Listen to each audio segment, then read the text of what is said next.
Games ও movie দেখে adventure নিতে কেরানীগঞ্জে 3 কিশোরের ব্যাংক ডাকাতির চেষ্টা, খেলনা পিস্তল সহ 18 লাখ টাকা উদ্ধার।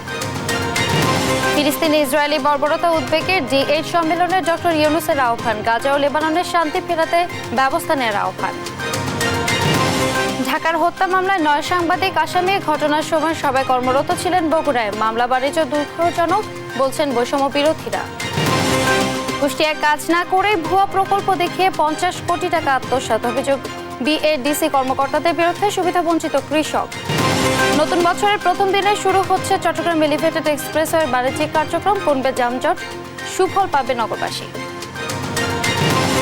সরকারি ধান চাল সংগ্রহ শুরুর 1 মাসে মেলেনি আশানুরূপ সাড়া, বাজারের চেয়ে কম মূল্যে নির্ধারণী কারণ, লক্ষ্য পূরণ নিয়ে শঙ্কা। দেখছিলেন শিরোনাম সংবাদ, সকালের সাথে আছি আমি ফারজানা লিনা। ভিডিও গেম ও মুভি দেখে অ্যাডভেঞ্চার হিসেবে কেরানীগঞ্জের রূপালী ব্যাংকের জিঞ্জিরা শাখায় ডাকাতির চেষ্টা করে 3 কিশোর। আটকের পর আইনশৃঙ্খলা বাহিনীর কাছে এমন স্বীকারোক্তি দিয়েছে তারা। তাদের কাছ থেকে নগদ 18 লাখ টাকা, 4টি খেলনা পিস্তল এবং 2টি ছুরি উদ্ধার করা হয়েছে। টুম্পা আফরোজের রিপোর্ট। বৃহস্পতিবার দুপুরে দক্ষিণ কেরানীগঞ্জে রূপালী ব্যাংকের জিঞ্জিরা শাখায় দুপুর 2টার দিকে একদল ডাকাত ঢোকে ব্যাংকের কর্মকর্তা ও গ্রাহকদের জিম্মি করে 15 লাখ টাকা মুক্তিপণ দাবি করে। খবর পেয়ে ওই শাখার সামনে অবস্থান নেন স্থানীয় বাসিন্দারা। পরে সেনাবাহিনী, পুলিশ, র্যাব সহ আইন শৃঙ্খলা রক্ষাকারী বাহিনীর সদস্যরা ব্যাংকটির আশপাশের এলাকা ঘিরে রাখে।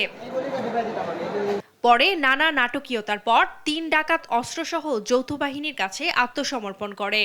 সন্ধ্যা 5:30টার দিকে ডাকাতদের ব্যাংক থেকে আটক করে একটি সাদা মাইক্রোবাসে করে নিয়ে যায় আইন শৃঙ্খলা বাহিনীর সদস্যরা। 2টার সময় খবর পাইলাম, আমরা দৌড় করে আসলাম। ব্যাংকের ভিতরে ঢুকছে 3 জন, 15 লাখ টাকা ওরা ব্যাগের মধ্যে দাবি করছে, ব্যাগের মধ্যে বইরা রাখছে। আর বাইরে দিয়া ওই এক অফিসার রিং দিছে বাইরে ওই দোকানে, যে আমাকে ডাকাইতে এসে আপনারাই করেন। ওরা দোকানের এক তালাই না মেন গেটের মধ্যে তালাটা মারছে, এই তালাটা না মারলে এরা বাইরে যেত। ম্যানেজার স্যার বাইরে ছিল, ভিতরে স্টাফ ছিল আর 2 জন আনসার সদস্য ছিল। সেকেন্ড ম্যানেজার ছিল ভিতরে। এর ভিতরে এই কাহিনী, তারপরে পুলিশ প্রশাসন আসলো, পরে সেনাবাহিনী আসার পরে তাদের কার্যক্রম চালায়। 9 জন আটকানো ছিল, এটা আমরা জানি। তো তারপরে গেট আটকায় রাখার পরে এতক্ষণ পুলিশ প্রশাসন তাদের কর্মকর্ম করে এখন ডাকাত সিলিন্ডার করলো। রাতে পুলিশ ব্রিফিংয়ে জানায়, মূলত ভিডিও গেমস ও মুভি দেখে অ্যাডভেঞ্চার করতেই এই ডাকাতির চেষ্টা চালায় 3 কিশোর। আর উদ্ধার হওয়া অস্ত্র 4টিও খেলনা পিস্তল বলে জানায় পুলিশ। তাদের কাছ থেকে নগদ 18 লাখ টাকা ও 2টি দেশীয় ছুরি উদ্ধার করা হয়। তারা একটা প্ল্যান করেছিল যে এরকম একটা টাকা করব এই ব্যাংকের। এটা আমাকে ওই সময় যখন নেগোশিয়েট করি তখন আমি বলেছিলাম যে কেন তুমি এই ব্যাংকে এখানে আসছো, এরকম টাকা তো আমরা দিতে পারতাম, ডোনেশন টিয়া দিতে পারতাম এরকম। তো বলছে না, এই ব্যাংকের কর্মকর্তারা সবাই হলো দুর্নীতিবাজ। ওরা 3 জনই একই রকমের ড্রেস, কাছাকাছি, এবং এটাও ওরা সংগ্রহ করেছে। পরে আসার সময় 15 লক্ষ টাকা, পরে ওরা পকেটে নিয়েছে আরো 3 লাখ টাকা। 3 জনে 1 লাখ টাকা, 1 লাখ করে 3 লাখ টাকা। এই হলো 18 লক্ষ টাকা ওদের কাছ থেকে আমরা উদ্ধার করেছি। আটকে পড়া কর্মকর্তাদের কোনো ক্ষয়ক্ষতি হয়নি, টাকা লোপাটও হয়নি বলে জানান ব্যাংক কর্তৃপক্ষ। অক্ষত আছে ভল্টও। আমাদের ব্যাংকের কোনো ক্ষয়ক্ষতি হয় নাই, আপনাদের আমানতেরও কোনো ক্ষতি হয়নি। আপনারা রবিবার থেকে আবার নিয়মিতভাবে আমাদের সাথে লেনদেন করবেন। টুম্পা আফরোজ, নিউজ ডেস্ক, দেশ টিভি।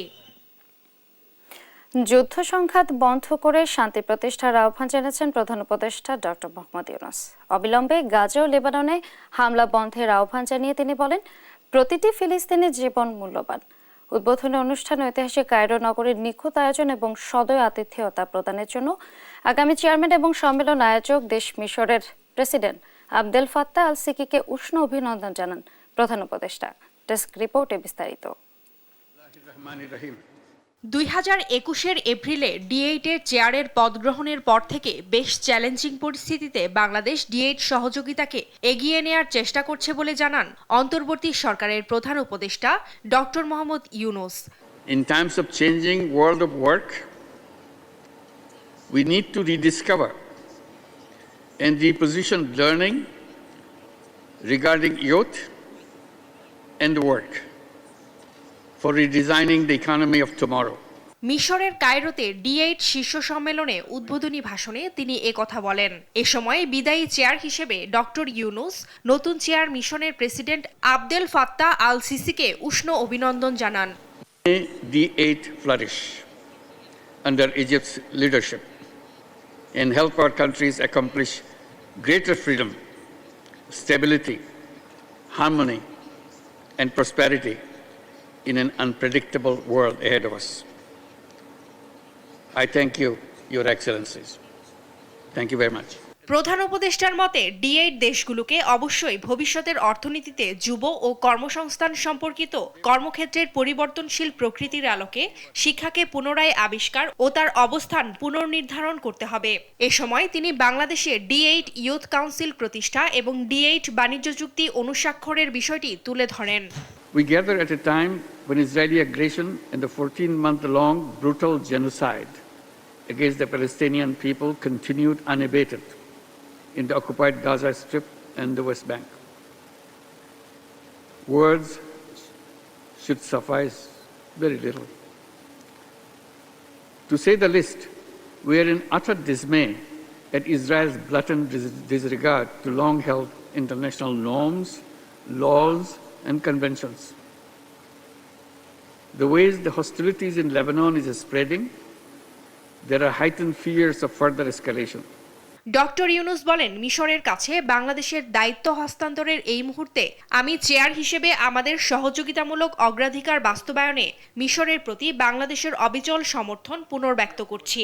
তিনি আরও বলেন, মিশরের নেতৃত্বে D8 বিকশিত হোক এবং সদস্য দেশগুলোকে একটি অনিশ্চিত বিশ্বে বৃহত্তর স্বাধীনতা, স্থিতিশীলতা, সম্প্রীতি ও সমৃদ্ধি অর্জনে সহায়তা করুক। From Cairo, we must voice our unity and unwavering commitment in solidarity with our Palestinian brothers and sisters at this existential time in their history. D8 সম্মেলন আয়োজিত বিশেষ অধিবেশনে অংশ নিয়ে ফিলিস্তিনের বর্তমান অবস্থায় গভীর উদ্বেগ প্রকাশ করেন ডক্টর মোহাম্মদ ইউনুস। বলেন, প্রতিটি ফিলিস্তিনের জীবন মূল্যবান। এ সময় গাজায় ইসরায়েলি আগ্রাসন এবং 14 মাস ধরে চলা নৃশংস গণহত্যার বিষয়টি উল্লেখ করেন। সেই সঙ্গে লেবাননেও সহিংসতা ছড়িয়ে দেওয়ার উদ্বেগ প্রকাশ করেন।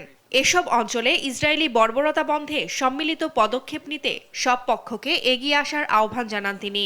My warmest felicitations. Tumpa Afroz, news desk, দেশ টিভি। দ্বিপক্ষীয় সম্পর্ক জোরদার করতে একমত হয়েছেন বাংলাদেশের অন্তর্বর্তী সরকারের প্রধান উপদেষ্টা ডক্টর মোহাম্মদ ইউনুস ও পাকিস্তানের প্রধানমন্ত্রী শাহবাজ শরীফ। বৃহস্পতিবার মিশরের রাজধানী কায়রোতে এই বৈঠক অনুষ্ঠিত হয়। প্রধান উপদেষ্টার প্রেস উইং এ তথ্য জানিয়েছে।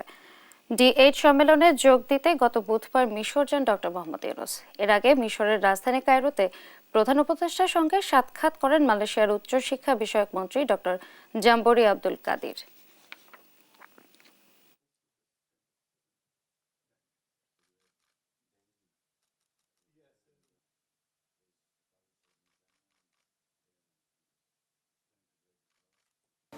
Excellencies, since assumption of D8 chairmanship in April 2021, Bangladesh endeavored to advance D8 cooperation under quite challenging circumstances.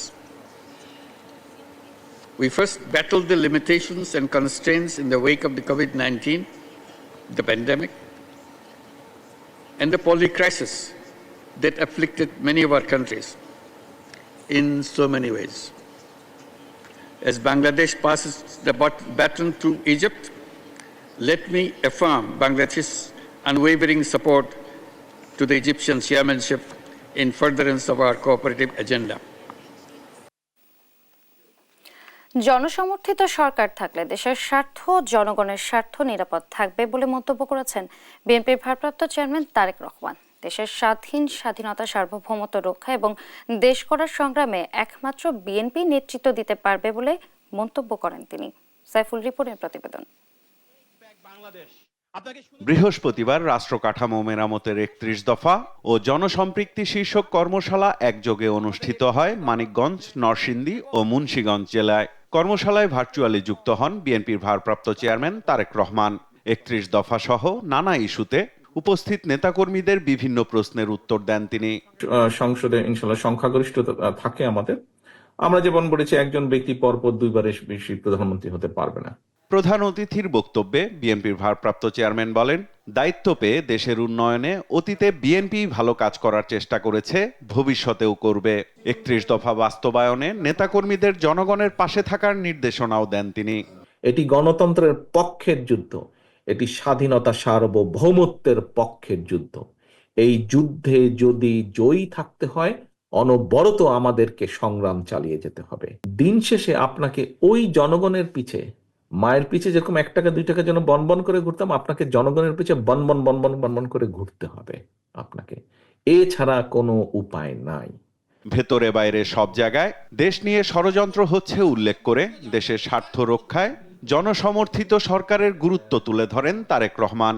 এই দেশে যদি একটি দুর্বল জনসমর্থনহীন সরকার, যারা জনগণকে রিপ্রেজেন্ট করে না, এরকম সরকারকে যদি ক্ষমতায় রাখা যায় তাহলে এই দেশ থেকে অনেকে অনেক কিছু লুটে পুটে নিয়ে যেতে পারবে। বাট জনগণের সমর্থিত, যারা জনগণের কথা বলবে, জনগণের কথা চিন্তা করবে, যারা দেশের কথা বলবে, দেশের কথা চিন্তা করবে, এরকম কেউ যদি দেশ পরিচালনার দায়িত্বে থাকে তখন দেশের স্বার্থ, জনগণের স্বার্থ নিরাপদ থাকবে। জনগণের অধিকার নিশ্চিতের যেই বাংলাদেশ গড়তে শহীদ রাষ্ট্রপতি জিয়াউর রহমানকে প্রাণ দিতে হয়েছে, খালেদা জিয়াকে মৃত্যুর মুখে দাঁড়াতে হয়েছে, সেই বাংলাদেশ গড়তে দলের নেতাকর্মীদের সর্বাত্মক প্রস্তুতি নেওয়ার আহ্বানও জানান বিএনপির ভারপ্রাপ্ত চেয়ারম্যান। কঠিন কাজ, কাজেই সেই কঠিন কাজটি জন্য আমাদেরকে প্রস্তুত হতে হবে।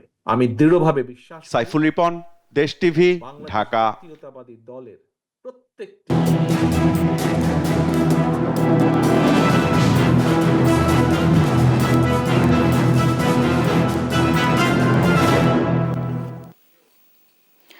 মামলা হয়েছে ঢাকায়, নিহত ব্যক্তির বাড়ি নেত্রকোনায়, বাদীর বাড়ি খুলনায়, আর আসামিদের অনেকেই বগুড়ার। হাস্যকর এই মামলায় আসামি করা হয়েছে বগুড়ার 9 সাংবাদিককে, যারা সবাই ঘটনার সময় কর্মরত ছিলেন বগুড়া জেলা শহরে। এমন মিথ্যা মামলা বৈষম্য বিরোধী ছাত্র আন্দোলনের নেতাদেরও। মিথ্যা মামলা বাণিজ্য ধারাবাহিকের আজ 12তম পর্ব অনুসন্ধান করেছে বগুড়া প্রতিনিধি সঞ্জু রায়, জানাচ্ছেন MA আজিম। ঢাকার উত্তরায় 24-এর বিপ্লব চলাকালে 18 জুলাই গুলিবিদ্ধ হয়ে নিহত হয় আলী হোসেন। এ ঘটনায় গত 8 ডিসেম্বর করা হত্যা মামলায় আসামি বগুড়ার 9 সাংবাদিক।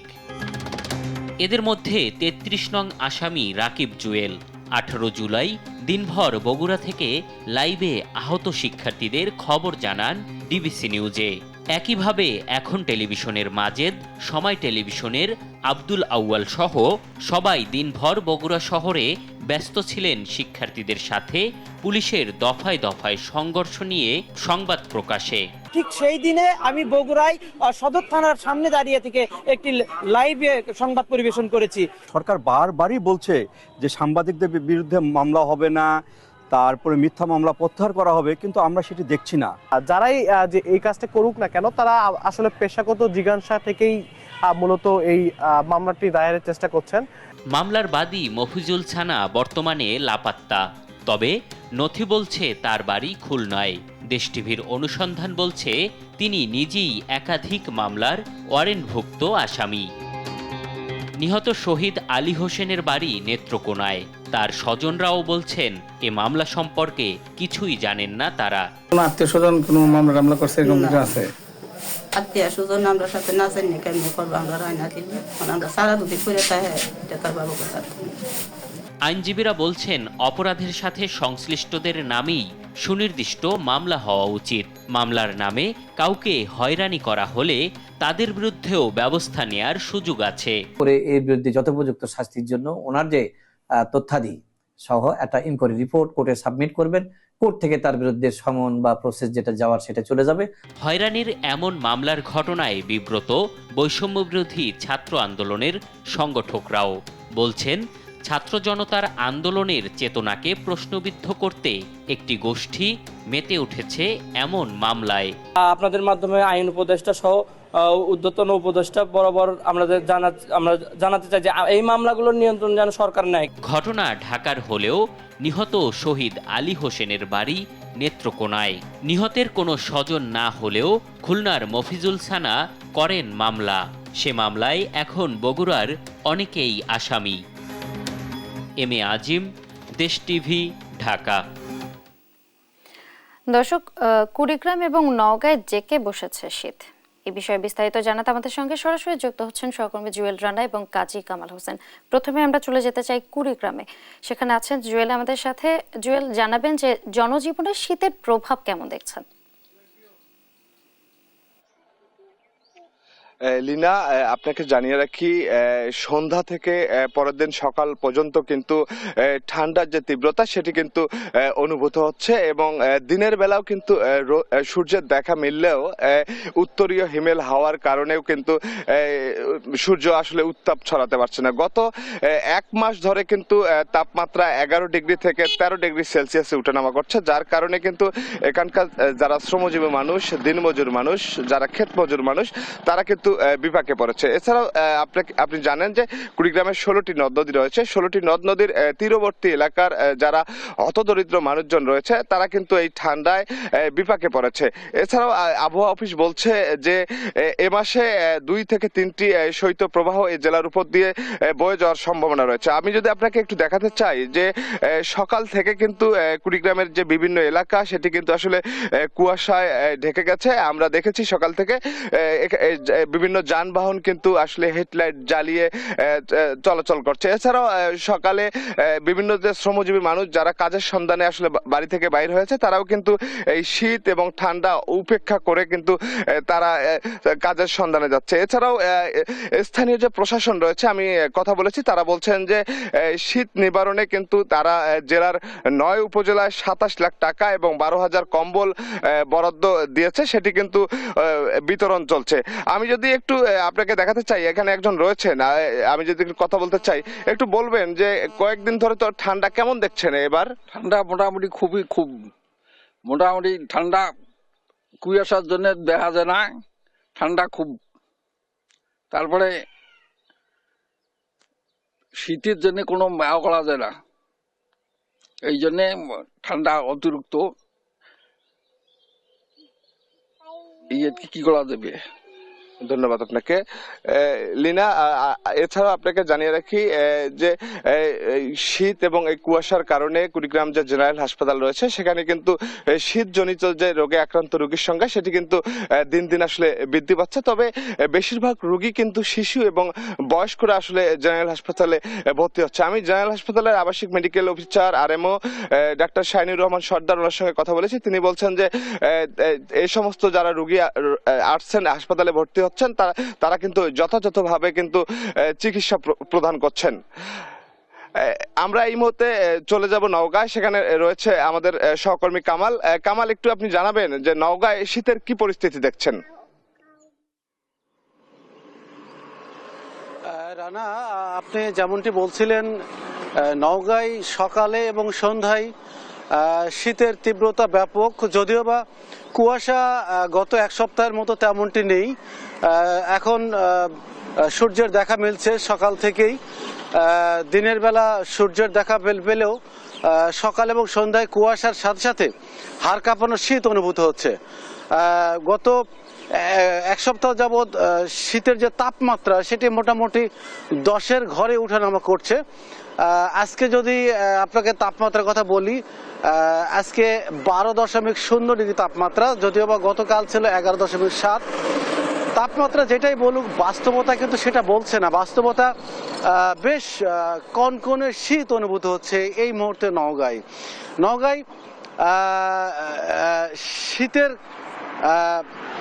শীতের যে প্রভাবের কথা বলি, যে শীতের কারণে ছিন্নমূল এবং খেটে খাওয়া মানুষরা চরম বিপাকে পড়েছে। এরা মূলত মাঠে ঘাটে যে কাজ করতে গিয়ে সকালে চরম কষ্টের সম্মুখীন হয়েছে। আমি ছিন্নমূল মানুষের সাথে কথা বলেছি, তারা জীবিকার তাগিদে, বেঁচে থাকার তাগিদে মূলত তারা কাজ করতে বাধ্য হচ্ছেন। জেলা প্রশাসনের কথা হয়েছে, তিনি যেমনটি জানিয়েছেন যে নওগাঁর বিভিন্ন এলাকায় ছিন্নমূল, বেদে, আদিবাসী, সাঁওতাল সম্প্রদায়ের বিভিন্ন মানুষের মধ্যে বেশ কিছু শীত বস্ত্র বা কম্বল বিতরণ করা হয়েছে, যদিও সেটা চাহিদার তুলনায় পর্যাপ্ত নয় বলে স্থানীয়রা জানিয়েছেন। আমি নওগাঁর আপনাকে যদি নওগাঁর বাস্তবতার ক্ষেত্রে বলি, নওগাঁয় এখন সকাল 7টা পার হয়েছে, এখন অনেকটাই কুয়াশা মুক্ত বলা চলে। তারপরেও নওগাঁর 11টি হাসপাতালে, 11 উপজেলার 11টি হাসপাতালে শীতজনিত যে রোগী সেটা বেশ বৃদ্ধি পেয়েছে। বিশেষ করে ডায়রিয়া, সর্দি কাশি, আমাশা এই জাতীয় রোগীর পরিমাণটা যথেষ্ট বৃদ্ধি পেয়েছে। আমি নওগাঁর সিভিল সার্জন ডাক্তার নজরুল ইসলামের সাথে কথা বলেছি। তিনি আমাকে যেমনটি জানিয়েছেন যে বিশেষ করে এই সকাল এবং সন্ধ্যায় শিশু এবং বয়স্কদের তিনি গরমের কাপড় পরে বাড়ির বাইরে বের হওয়ার পরামর্শ দিয়েছেন। তাছাড়া জরুরি প্রয়োজন না হলে সাধারণত বয়স্ক এবং শিশুদের বাড়ির বাইরে না যাওয়ার তিনি পরামর্শ দিয়েছেন।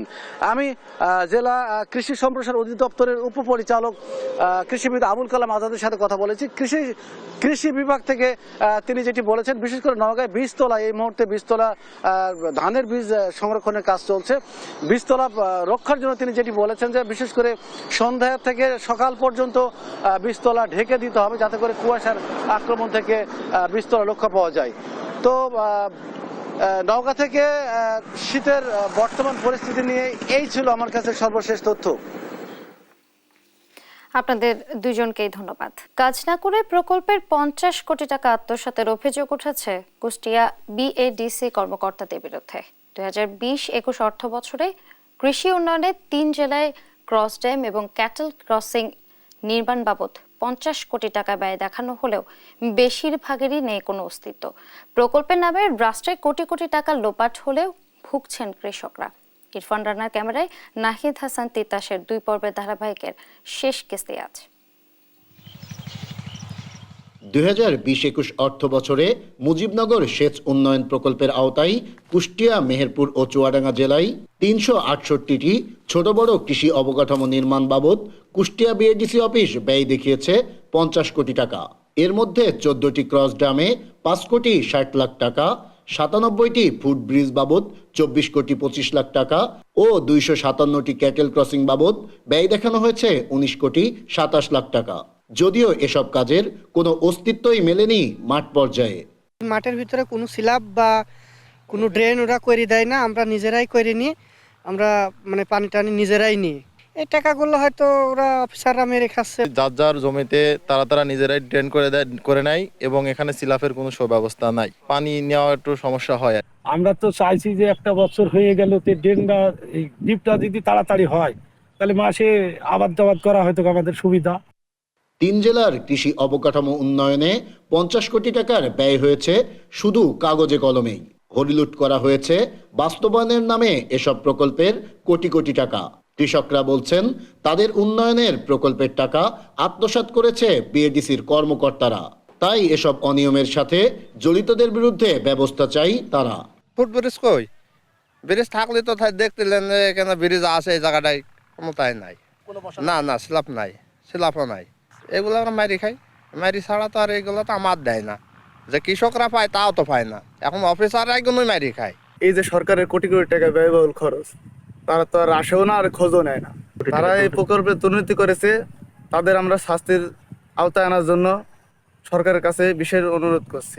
তবে প্রকল্পে অনিয়মের বিষয়টি অস্বীকার করে বিএডিসির নির্বাহী প্রকৌশলী বলছেন, একটি মহল অনৈতিক সুবিধা পাওয়ার জন্যই করছেন এ ধরনের অভিযোগ। এগুলা আসলে অভিযোগ সত্য নয়, বুঝছেন। আমাদের ধরেন আমাদের যে কাজগুলা ধরা ছিল, যে কাজগুলার করা হয়েছে সবই করা হয়েছে।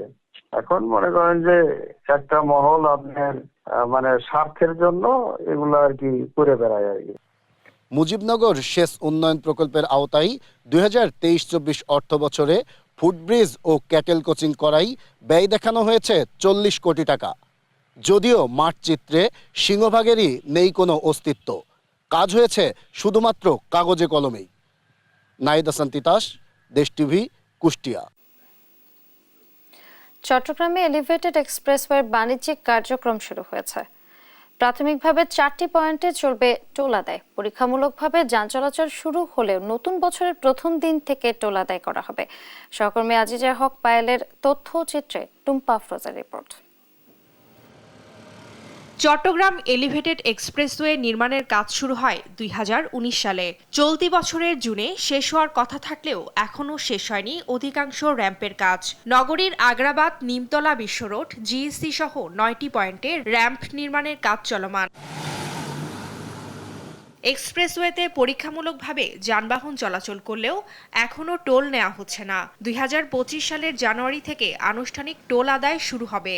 টোল নির্ধারণ করা হয়েছে সিএনজি অটোরিকশা 30 টাকা, কার 80, জিপ বা মাইক্রো 100, পিকআপ 150, মিনিবাস ও বাস 200 থেকে 280, ট্রাক 200 থেকে 300 ও কাভার্ড ভ্যান 400 টাকা।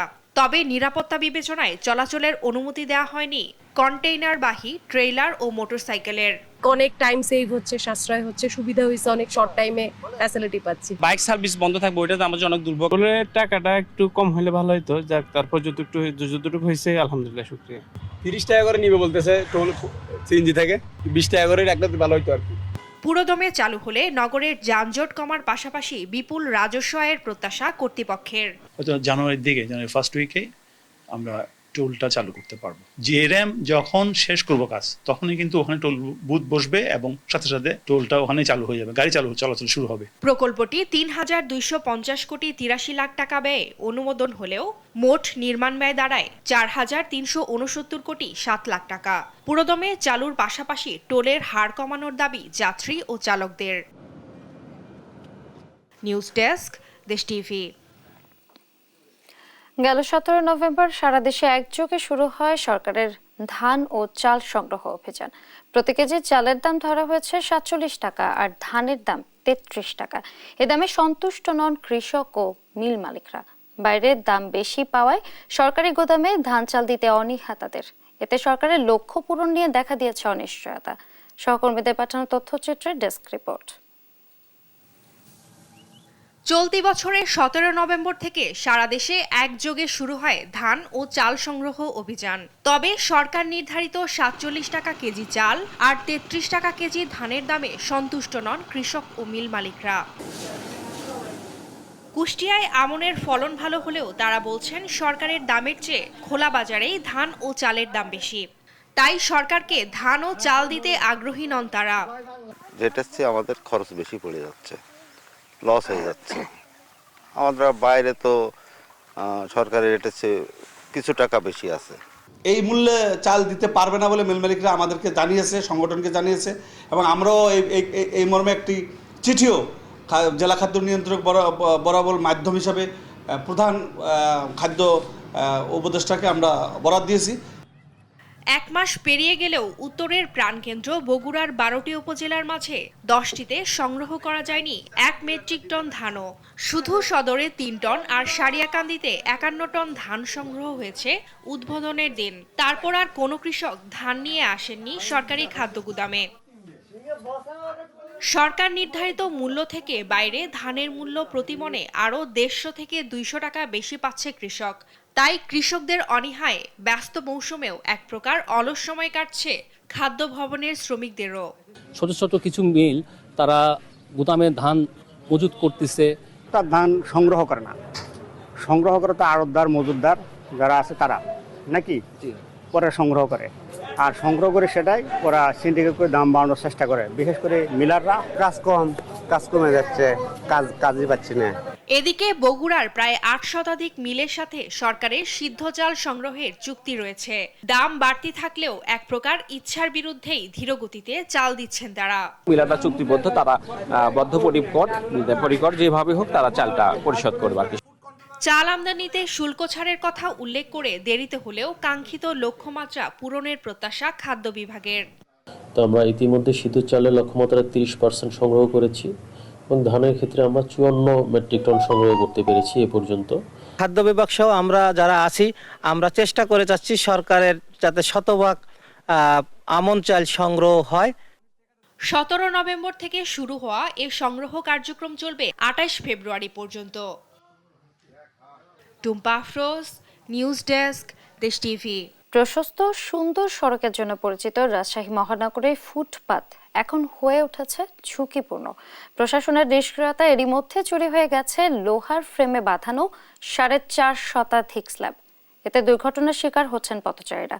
স্ল্যাব চুরির বিষয়ে থানায় জিডি করলেও তা ঠেকাতে অনেকটাই অসহায় সিটি কর্পোরেশন। কাজী শাহেদের প্রতিবেদন। একের পর এক চুরি হয়ে যাচ্ছে রাজশাহী মহানগরের ফুটপাতের স্ল্যাব। ইতিমধ্যে তেরোখাদিয়া থেকে সিটিহাট মোড় পর্যন্ত 575টি স্ল্যাবের 450টি চুরি হয়ে গেছে। সন্ধ্যার পর মাদকসেবী ও দুর্বৃত্তরা এসব স্ল্যাব তুলে নিয়ে বিক্রি করে দেয় ভাঙাড়ির দোকানে। স্ল্যাবগুলো দীর্ঘদিন থেকে অবহেলিত থাকাতে চুরি হয়ে গেছে এবং এই চুরির ইয়ার জন্য অনেক পথচারীরা রাস্তায় পড়ে যায়। রাতে তো মানুষ হাঁটতেই পারে না। একদিন দেখছি একটা হাঁটে ছেলে আছে, এক লোক পড়ে গেল। কিছু ছেলে পেলে এই রাস্তার পাশের যে স্ল্যাবগুলান চুরি করে নিয়ে যাওয়াতে এখন রাস্তার ফুটপাত ব্যবহার করা খুবই অনুপযোগী হয়ে গেছে। স্ল্যাবগুলো চুরি করে নিয়েছে হিরণখোরেরা, তো আমাদের সমস্যা হয়েছে, উঠা বসা দোকানটা করি খুব বিপদ হয়ে গেছে। নগরীর সাগরপাড়া থেকে টিকাপাড়া এবং নর্দান মোড় থেকে তালাইমারি মোড় পর্যন্ত সড়কের বিভিন্ন জায়গায় ফুটপাতের বহু স্ল্যাব অনেকদিন ধরেই নেই।